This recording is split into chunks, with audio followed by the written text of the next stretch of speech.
नमस्कार दोस्तों, your education channel में एक बार फिर से आपका स्वागत करता हूं। दोस्तों, पॉलिटी की आज हमारी थर्ड क्लास है जिसमें हम अनुसूचियों से संबंधित क्वेश्चन आज यहां देखेंगे। महत्वपूर्ण क्वेश्चन जो भी अलग अलग परीक्षाओं में आए हुए हैं। तो चलते हैं पहले क्वेश्चन की तरफ। पहला क्वेश्चन है, भारतीय संविधान में कुल अनुसूचियां हैं। तो भारतीय संविधान में कितनी अनुसूचियां हैं ये आप सभी को पता होगा। ऑप्शन नंबर ए इसका सही होगा, 12 अनुसूचियां हैं। अगले क्वेश्चन की तरफ चलते हैं। क्वेश्चन नंबर 2 है, भारतीय संविधान में कितनी अनुसूचियां हैं टोटल? ये 12 अनुसूचियां हैं। अगले क्वेश्चन की तरफ चलते हैं। जब संविधान लागू हुआ था तब 8 अनुसूचियां थी, लेकिन उसके बाद जो है कुछ संविधान संशोधन हुए और उसमें अलग अलग 4 अनुसूचियां और बढ़ा दी गई। अगले क्वेश्चन की तरफ चलते हैं। क्वेश्चन नंबर 3 है, निम्नलिखित कथनों पर विचार कीजिए। पहला है, भारत के संविधान में 20 भाग हैं। ये गलत है। भारत के संविधान में कुल 390 अनुच्छेद हैं। ये भी गलत है। भारत के संविधान में 9वीं, 10वीं, 11वीं और 12वीं अनुसूचियों का संविधान संशोधन अधिनियम द्वारा जोड़ा गया है। ये सही है, तो इसका ऑप्शन नंबर सी इसका सही आंसर हो जाएगा। अगले क्वेश्चन की तरफ चलते हैं। क्वेश्चन नंबर 4 है, भारतीय संविधान की निम्न दी गई अनुसूचियों में कौन सी एक राज्य के नामों की सूची तथा उसके राज्य क्षेत्रों का ब्यौरा देती है? तो ये देती है दोस्तों पहली अनुसूची में राज्य एवं संघ राज्य क्षेत्र के बारे में उपबंध है, और दूसरी में है संवैधानिक प्राधिकारों के वेतन के बारे में उपबंध। तीसरा है शपथ का प्रारूप है। चौथी में दिया गया है राज्यसभा के में स्थानों का आवंटन दिया गया है। ठीक है, अगले क्वेश्चन की तरफ चलते हैं। क्वेश्चन नंबर 5 है, यदि भारत संघ के नए राज्य का सृजन करना हो तो संविधान की निम्नलिखित अनुसूचियों में किसी एक को अवश्य संशोधित किया जाना चाहिए। तो किसे किया जाना चाहिए? ये ऑप्शन नंबर ए इसका सही होगा, पहली अनुसूची को संशोधित किया जाएगा। अगला क्वेश्चन है, भारत के संविधान की चौथी अनुसूची विवेचित करती है। तो चौथी अनुसूची किसे विवेचित करती है? ये करती है राज्यसभा में स्थानों का आवंटन को विवेचित करती है। अगले क्वेश्चन की तरफ चलते हैं।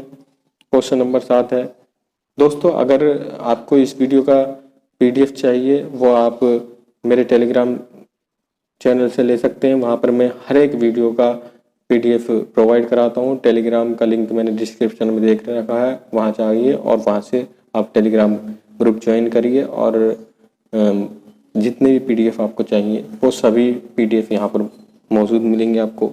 और साथ में मैंने एक टेलीग्राम ग्रुप बनाया है जिसमें मैं सभी अलग अलग सब्जेक्ट की क्विज करवाता हूँ। तो अगर आप वहाँ जुड़ना चाहते हैं तो उसका लिंक भी मैंने टेलीग्राम चैनल अपने डिस्क्रिप्शन में दे रखा है। टेलीग्राम चैनल का ग्रुप, उसका लिंक वहाँ से आप ज्वाइन कर सकते हैं और अलग अलग क्वेश्चन की क्विज कर सकते हैं। अगला क्वेश्चन है, भारतीय संविधान की तृतीय अनुसूची में निम्न में से क्या उपबंधित है? तो इसके आइए इन्हें पढ़ लेते हैं। पहला दे रखा है, संघ के मंत्री के लिए पद की शपथ का प्रारूप, ये सही है। दूसरा है, उच्चतम न्यायालय के मुख्य न्यायाधीश द्वारा ली जाने वाली शपथ का प्रारूप, ये भी सही है। तीसरा है, भारत के राष्ट्रपति के लिए पद की शपथ का प्रारूप, ये गलत है। चौथा है, संसद के सदस्य द्वारा ली जाने वाली शपथ का प्रारूप, ये सही है। तो इसका ऑप्शन नंबर देखते हैं, इसके अनुसार ऑप्शन नंबर सी इसका सही होगा, 1, 2 और 4। अगले क्वेश्चन की तरफ चलते हैं। इसमें भी 2 सूची दे रखी है, इन्हें मिलाना है। तो आइए इन्हें मिलान कर लेते हैं। ये चतुर्थ अनुसूची, ये किससे संबंधित है? राज्यसभा से संबंधित है। और 6 अनुसूची षष्टम लिख रखा है, ये जनजाति से संबंधित है, जनजातीय क्षेत्र से संबंधित। और 8वीं अनुसूची ये भाषा से संबंधित है। और 9वीं अनुसूची भूमि सुधार से संबंधित है। तो इसके अनुसार जो आंसर हो जाएगा इसका, ये मिलान का तीसरा आंसर सही हो जाएगा। ए का 3, बी का 4, सी का 2 और डी का 1। अगले क्वेश्चन की तरफ चलते हैं। अगले क्वेश्चन में भी सूची दे रखी है, तो आइए इन्हें मिला लेते हैं। 7वीं अनुसूची किससे संबंधित है? ये विधायी शक्तियों के वितरण से संबंधित है। तो इसको मिलान हो जाएगा, सॉरी थोड़ा सा नीचे कर लेता हूँ मैं, इससे मिलान हो जाएगा विधायी शक्तियों से। 8वीं अनुसूची भाषाएं से संबंधित है। 9वीं अनुसूची कुछ अधिनियमों का विधि मान्यकरण और 10वीं दल परिवर्तन से संबंधित है। तो इसका आंसर जो हो जाएगा ये हो जाएगा ऑप्शन नंबर सी, इसका सही आंसर हो जाएगा। अगले क्वेश्चन की तरफ चलते हैं। क्वेश्चन नंबर 10 है, किस प्रधानमंत्री के कार्यकाल के दौरान भारत के संविधान में 9वीं अनुसूची को पुनः स्थापित किया गया था? ये इंपॉर्टेंट क्वेश्चन है ये। तो ये किस प्रधानमंत्री के कार्यकाल में? ये जवाहरलाल नेहरू के कार्यकाल में किया गया था 1951 में, ठीक है, प्रथम संशोधन। अगले क्वेश्चन की तरफ चलते हैं। राज्य भूमि सुधार अधिनियमों को संवैधानिक सुरक्षा प्रदान करने हेतु निम्नलिखित सम्मिलित किया गया था। तो किसे सम्मिलित किया गया था? ये 9वीं अनुसूची को सम्मिलित किया गया था, भूमि सुधार से संबंधित है ये। अगला क्वेश्चन है, निम्नलिखित कथनों पर विचार करिए। आइए विचार कर लेते हैं। इसमें दे रखा है, भारत की संसद किसी कानून विशेष को भारत के संविधान की 9वीं अनुसूची में डाल सकती है। ये बिल्कुल सही है।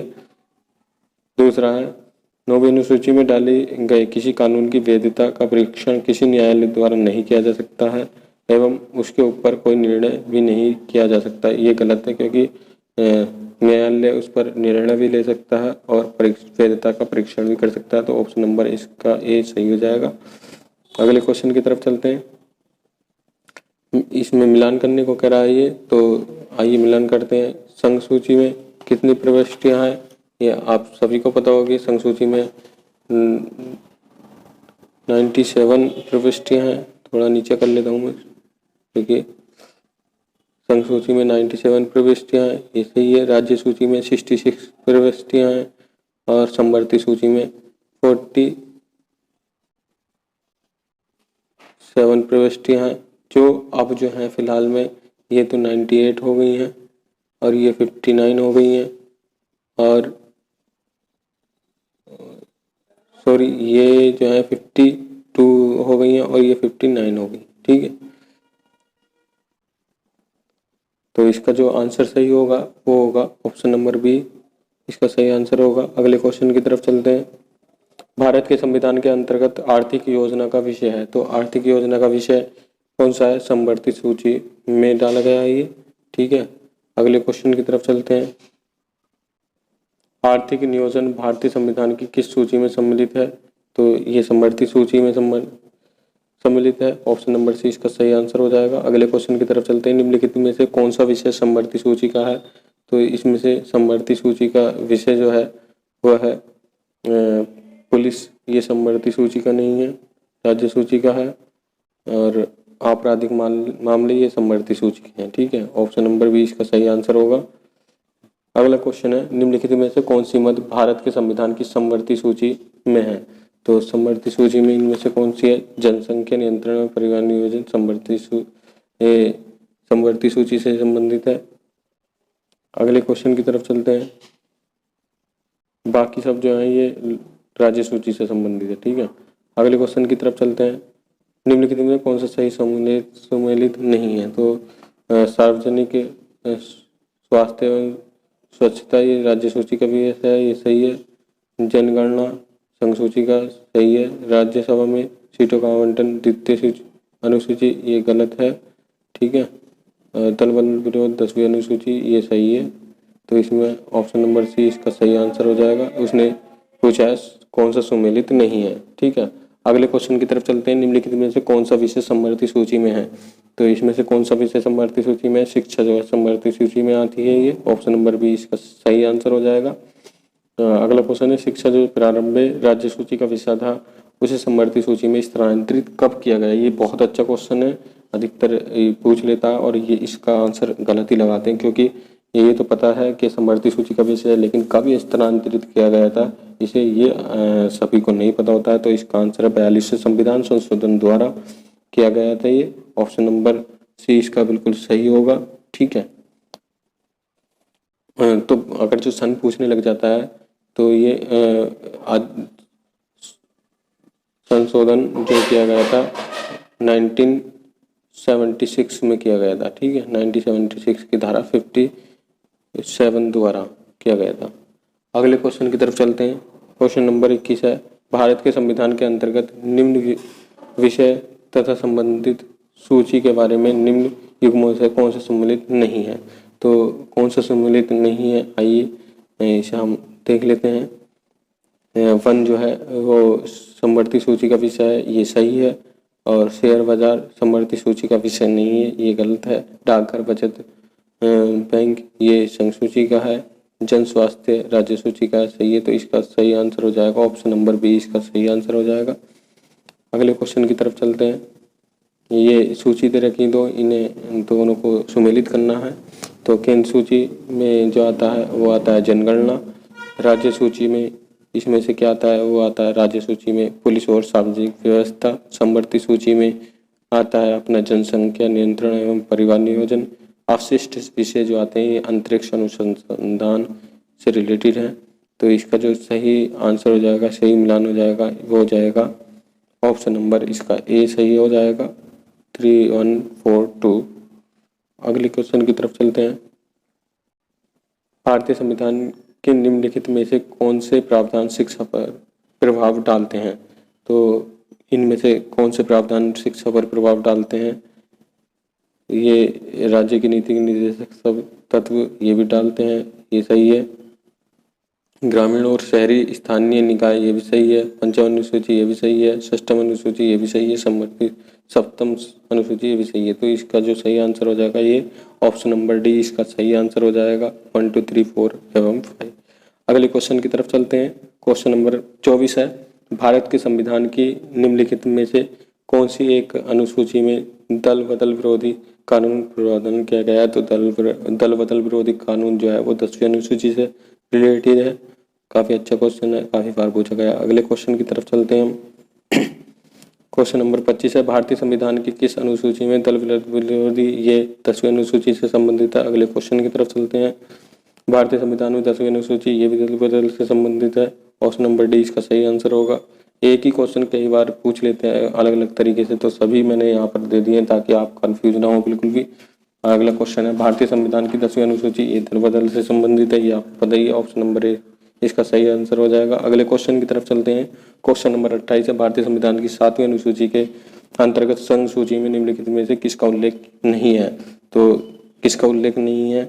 ये नहीं है, गैस का उल्लेख नहीं है, क्योंकि बैंकिंग का भी उल्लेख है, बीमा का भी, जनगणना का भी, गैस का नहीं है। तो इसका आंसर जो हो जाएगा ऑप्शन नंबर डी, इसका बिल्कुल सही आंसर हो जाएगा। अगले क्वेश्चन की तरफ चलते हैं। निम्नलिखित में से कौन सा विषय भारतीय संविधान की संघ सूची से संबंधित नहीं है? तो इसमें से कौन सा संबंधित नहीं है? ये कृषि जो है संघ सूची से संबंधित नहीं है, रक्षा संघ सूची से है, और विदेशिक मामले भी, रेलवे भी। तो ऑप्शन नंबर डी इसका सही आंसर हो जाएगा। अगले क्वेश्चन की तरफ चलते हैं हम। क्वेश्चन नंबर 30 है, भारतीय संविधान की 7वीं अनुसूची के अंतर्गत राज्य सूची में निम्न में से किसका उल्लेख है? तो किसका उल्लेख है? ये रेलवे पुलिस का उल्लेख है। ऑप्शन नंबर सी इसका बिल्कुल सही आंसर हो जाएगा। देखो, हर एक क्वेश्चन कहीं ना कहीं आया हुआ है, और ये आपके सिर्फ टीचिंग से रिलेटेड नहीं, SI UPSI हुआ, यूपी की कोई सी भी वैकेंसी हो उसमें पूछा ही जाता है। पॉलिटी बहुत ज़्यादा पूछी जाती है, इसलिए मैं पॉलिटी के क्वेश्चन वही ला रहा हूँ जो छटे हुए क्वेश्चन है, और एक एक आपको क्वेश्चन के दिया जाएगा। इसकी PDF आपको चाहिए तो टेलीग्राम चैनल से जुड़ जाइए, वहाँ से पर आपको हर एक सब्जेक्ट की, हर एक जितनी भी वीडियो में डाल रहा हूँ सबकी PDF डालता हूँ वहाँ पर। अगला क्वेश्चन है, निम्न में से कौन राज्य सूची में है? तो राज्य सूची में से इनमें से कौन सा है? ये रेलवे पुलिस जो आता है ये राज्य सूची में आता है। ठीक है, अगले क्वेश्चन की तरफ चलते हैं। पंचायती राज विषय निम्नलिखित में से किस सूची से संबंधित है? तो ये जो है राज्य सूची से संबंधित विषय है। ऑप्शन नंबर बी इसका बिल्कुल सही आंसर होगा। अगले क्वेश्चन की तरफ चलते हैं। निम्नलिखित में से कौन सा विषय भारतीय संविधान की 7वीं अनुसूची की सूची 3rd समवर्ती सूची में शामिल है? तो कौन सा विषय है? वह है दंड प्रक्रिया। ऑप्शन नंबर ए बिल्कुल सही आंसर होगा इसका। और अगले क्वेश्चन की तरफ चलते हैं। क्वेश्चन नंबर 34 है, विवाह विच्छेद और गोद लेना संविधान की 7वीं सूची में निम्नलिखित में से के अंतर्गत सम्मिलित किए गए हैं। तो किसके अंतर्गत किए गए हैं सम्मिलित? ये किए गए हैं सूची 3rd समवर्ती सूची में। ऑप्शन नंबर सी इसका बिल्कुल सही आंसर होगा, क्योंकि विवाह विच्छेद और गोद लेना संविधान की 7वीं अनुसूची के तहत सूची 3rd समवर्ती सूची प्रविष्टि 5 के अंतर्गत सम्मिलित किया गया है इन्हें। अगला क्वेश्चन है, क्वेश्चन नंबर 35 है, सरकारों द्वारा शुल्क एवं कर लगाने का अधिकार संविधान की किस अनुसूची में उल्लिखित है? तो ये 7वीं अनुसूची में संबंधित है। ऑप्शन नंबर बी इसका बिल्कुल सही आंसर होगा। अगले क्वेश्चन की तरफ चलते हैं। भूमि सुधार के विषय के अंतर्गत है, तो कि भूमि सुधार किस विषय में आता है? ये आता है राज्य सूची के विषय में। ऑप्शन नंबर सी इसका बिल्कुल सही आंसर होगा। अगले क्वेश्चन की तरफ चलते हैं। कोयल हो केस भारत के संविधान की किस अनुसूची से संबंधित? बहुत इंपॉर्टेंट क्वेश्चन है ये, आजकल बहुत पूछा जाता है। तो ये किससे संबंधित है? ये 9वीं अनुसूची से संबंधित है। ऑप्शन नंबर सी इसका बिल्कुल सही आंसर होगा। अगले क्वेश्चन की तरफ चलते हैं। भारत के संविधान की किस अनुसूची के अधीन जनजातीय भूमि का खनन के लिए निजी पक्षकारों को अंतरकरण अकृत और शून्य घोषित किया जा सकता है? तो किसे किया जा सकता है? ये 5वीं अनुसूची के अंतर्गत किया जा सकता है। ऑप्शन नंबर 20 का सही आंसर होगा। अगला क्वेश्चन है हमारा। भारत के संविधान की किस अनुसूची में विभिन्न राज्यों में अनुसूचित क्षेत्रों के प्रशासन और नियंत्रण के लिए विशेष उपबंध है? तो किस अनुसूची में दिया गया है ये विशेष उपबंध? ये दिए गए हैं 5वीं अनुसूची में। और 6ठी अनुसूची में जो दिए गए वो असम, मेघालय, त्रिपुरा, मिजोरम से की जो जनजाति है उनके से रिलेटेड विषय हैं। अगला क्वेश्चन आता है यहाँ पर। भारत के संविधान में 5वीं अनुसूची और 6ठी अनुसूची के उपबंध निम्नलिखित में से किस लिए किए गए हैं? तो ये किस लिए किए गए हैं दोस्तों? ये किए गए हैं अनुसूचित जनजातियों के हितों के संरक्षण के लिए किए गए हैं। ऑप्शन नंबर ए बिल्कुल सही आंसर होगा। अगले क्वेश्चन की तरफ चलते हैं। संविधान की अनुसूची 6 इनमें से किस राज्य में लागू नहीं होती है? तो इसमें से किस में लागू नहीं होती है? ये नहीं होती है मणिपुर में। ऑप्शन नंबर डी इसका बिल्कुल सही आंसर होगा। अगले क्वेश्चन की तरफ चलते हैं। भारतीय संविधान की 6ठी अनुसूची निम्नलिखित में से किन राज्यों के जनजातीय क्षेत्रों के प्रशासन से संबंधित है? तो किन राज्यों से संबंधित है ये असम, मेघालय, त्रिपुरा, मिजोरम से संबंधित है। इसमें असम नहीं दे रखा है, तो मेघालय, त्रिपुरा तथा मिजोरम इसका सही आंसर हो जाएगा। अगले क्वेश्चन की तरफ चलते हैं अब हम। क्वेश्चन नंबर 43 है। भारतीय संविधान की 6ठी अनुसूची के प्रावधान निम्नलिखित में से किस राज्य में लागू होते हैं? तो ये होते हैं दोस्तों त्रिपुरा में लागू होते हैं, सिक्किम में नहीं होते, नागालैंड में नहीं होते। ठीक है, ऑप्शन नंबर ए इसका बिल्कुल सही आंसर हो जाएगा। अगले क्वेश्चन की तरफ चलते हैं। क्वेश्चन नंबर 44 है। संविधान की 11वीं अनुसूची निम्नलिखित में से किससे संबंधित है? तो ये दोस्तों पंचायती राज से संबंधित है। ऑप्शन नंबर बी इसका बिल्कुल सही आंसर हो जाएगा। अगले क्वेश्चन की तरफ चलते हैं और ये वीडियो का आज का हमारा लास्ट क्वेश्चन है। भारत के संविधान की 11वीं अनुसूची में कितने विषय हैं? तो 11वीं अनुसूची में कितने विषय हैं? ये कुल 29 विषय हैं। ठीक है, और अगर जो मैं गिनवाऊं तो 29 विषय इस प्रकार है। मत्स्य उद्योग, पेयजल, गरीबी उन्मूलन कार्यक्रम, परिवार कल्याण, महिला एवं बाल विकास, सार्वजनिक वितरण प्रणाली इत्यादि शामिल किए गए हैं। ठीक है, और यह हमारे वीडियो का आज का लास्ट क्वेश्चन था। दोस्तों अगर आपको वीडियो पसंद आई तो इसे ज़्यादा से ज़्यादा लाइक, शेयर और अपने दोस्तों को शेयर करना, ताकि उन्हें भी जो तैयारी कर रहे हैं जूनियर एडिट की उन तक ये पहुँच जाए। एसआई वालों के लिए भी ये काफ़ी महत्वपूर्ण क्वेश्चन है। और जो भी नया हमारे चैनल से जुड़ा है वो सब्सक्राइब कर ले और टेलीग्राम चैनल से भी जुड़ जाए। वहाँ पर मैं अच्छे PDF देता रहता हूँ। तो मिलते हैं अगली वीडियो पर, तब तक के लिए।